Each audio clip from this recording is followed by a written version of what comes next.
तो हम जो रिजोल्यूशन ऑफ फोर्सेस या किसी भी क्वांटिटी का अगर रिजोल्यूशन करते हैं तो यानी कि वो क्वांटिटी किसी भी एक पर्टिकुलर डायरेक्शन में नहीं लग रही होती। क्वांटिटी फोर्स हो सकती है, वेलोसिटी हो सकती है, या डिस्प्लेसमेंट हो सकता है, कुछ भी हो सकता है।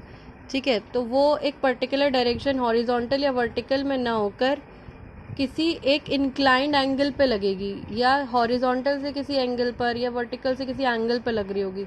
तो हमें अब होता क्या है कि जब भी ऐसा अगर होगा तो वो actually combination of two forces है, यानी कि वहाँ पर एक फोर्स हॉरिजॉन्टली लग रहा होगा और एक वर्टिकल लग रहा होगा, जिसका कंबाइंड इफेक्ट एक पर्टिकुलर डायरेक्शन में ना आकर क्या होगा, एक एंगल पर आएगा। जैसे कि अगर मैं यहाँ देखूँ तो ये बॉडी है मेरी, मैंने मान लिया एक कोई बॉडी है, इस पर ये फोर्स लग रहा है एफ एक एंगल थीटा पर, हॉरिजॉन्टल से थीटा एंगल पे ये फोर्स एफ लग रहा है।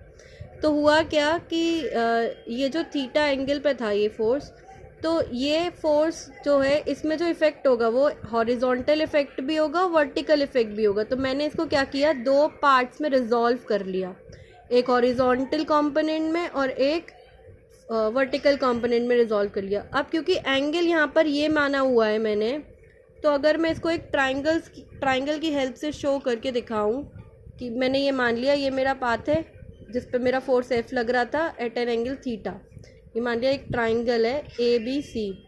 ठीक है, तो मैंने कहा कि इस ट्राइंगल में मैंने ये लगाया sine theta B C upon A B, या और ए बी की वैल्यू एफ है, वैल्यू मतलब मैग्नीट्यूड।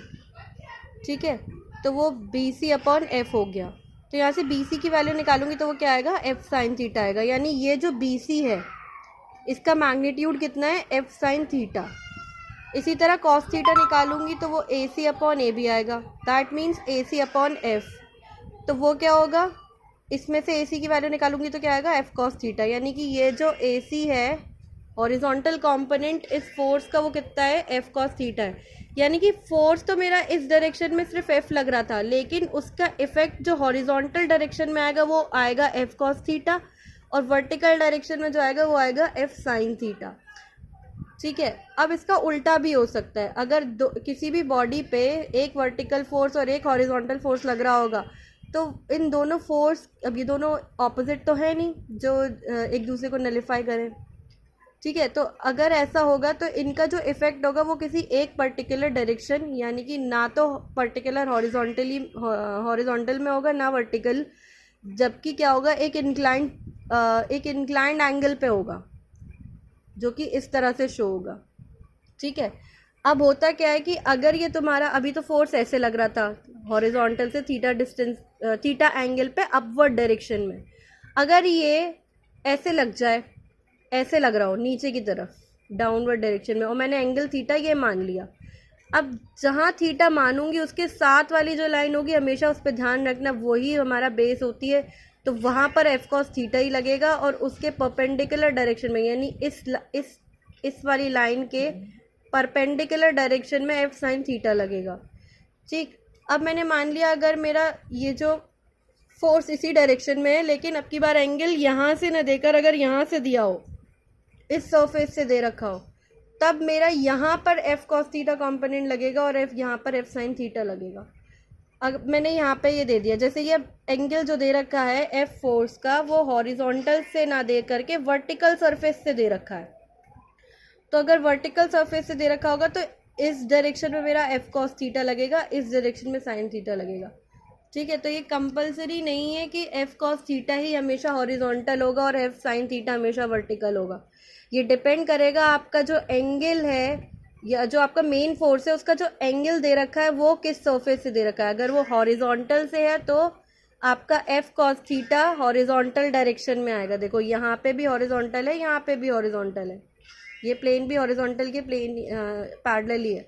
और अगर आपका एंगल वर्टिकल प्लेन में होगा, यानी ये एंगल और ये वाला एंगल, ये दोनों वर्टिकल प्लेन में, तो आपका एफ कॉस थीटा जो होगा वो वर्टिकल प्लेन में जाएगा और F sine theta horizontal plane में लगेगा। ठीक है, अब आते हैं, सपोज ये एक वेज सरफेस है या इंक्लाइंड सरफेस है, ये ऐसे प्रॉपर हॉरिजॉन्टल नहीं है, एक एंगल पे एक सरफेस है। तो इस पे ये जो है ये ब्लॉक रखा हुआ है या बॉडी रखी हुई है, तो इस बॉडी का कुछ वेट लगेगा, जो कि मैंने सेंटर, ये जो सेंटर बनाया ना, ये एक्चुअली सेंटर ऑफ ग्रेविटी है इसका।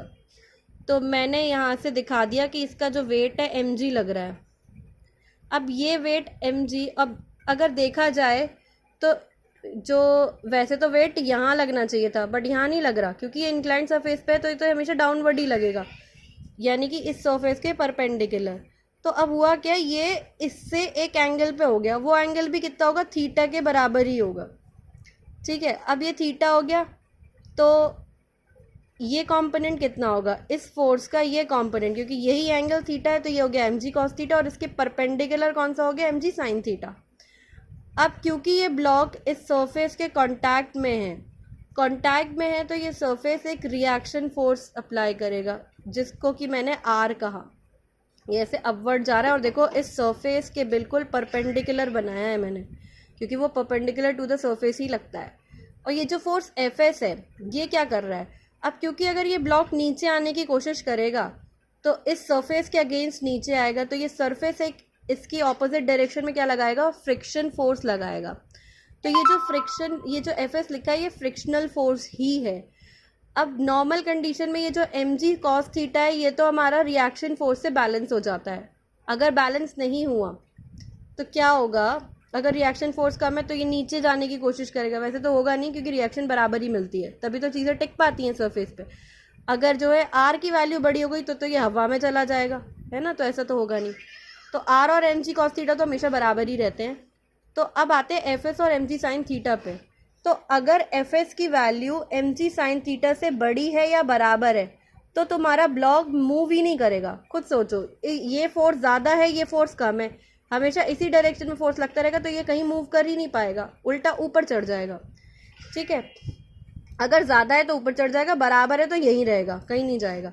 और अगर जैसे ही फ्रिक्शन की वैल्यू तुम्हारे mg sin थीटा फोर्स से कम हो गई तब क्या होगा, ये mg sin थीटा की वजह से ही जो है ये जो ब्लॉक है वो अपने आप नीचे आ जाएगा। तो इसलिए देखा होगा जब हम डाउनहिल जाते हैं या किसी भी चढ़ाई पे उतरते हैं, है ना, ढलान पे उतरते हैं, तो हमारी स्पीड कुछ बढ़ जाती है। क्यों बढ़ जाती है, क्योंकि एक तो हम कुछ फोर्स खुद ही लगा रहे होते हैं मूव करने के लिए, दूसरा हमारी बॉडी का जो वेट होता है mg, उसका ये वाला कंपोनेंट mg sin थीटा एक एडिशनल फोर्स लग जाता है। यानी कि अगर मैं इसी बॉडी पे F फोर्स लगा दूं चलने के लिए और ये mg sin थीटा भी इसी डायरेक्शन में, तो ये फोर्स दोनों ऐड हो जाएंगे ना। तो जब ऐड हो जाएंगे तो सिर्फ F अगर होता तो यहाँ पे इफेक्ट अलग होता, अब एक फोर्स और बढ़ गया तो इस वजह से स्पीड क्या हो जाएगी, बढ़ जाएगी। तो इसी वजह से हमारी जो ढलानों पे स्पीड होती है वो बढ़ जाती है, क्योंकि वहाँ पे mg sin थीटा लग रहा होता है। ठीक है, अब मुझे बताओ कि ये जो तुम्हारा resolution of forces in component समझ आया तुम्हें या नहीं आया।